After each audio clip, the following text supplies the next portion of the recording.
കർത്താവ് അരുളി ചെയ്യുന്നു, നിങ്ങളെക്കുറിച്ചൊരു പദ്ധതി എൻ്റെ മനസ്സിലുണ്ട്, നിങ്ങളുടെ നാശത്തിനല്ല, ക്ഷേമത്തിനുള്ള പദ്ധതി, ശുഭമായ ഭാവിയും പ്രത്യാശയും നൽകുന്ന പദ്ധതി. ജെറേമിയ 29:11. നമ്മളെക്കുറിച്ച് നമ്മുടെ ദൈവത്തിന് വലിയ ഒരു പദ്ധതിയുണ്ട്.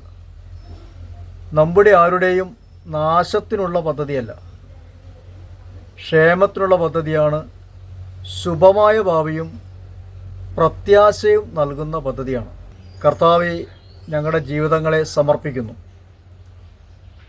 അപ്പോൾ ദൈവം നമ്മുടെ ജീവിതത്തെ ഏറ്റെടുക്കുകയും അവിടുത്തെ പദ്ധതിയും ഇഷ്ടവും നമ്മുടെ ജീവിതത്തിൽ പ്രവർത്തിക്കും. വിശ്വസിക്കാം.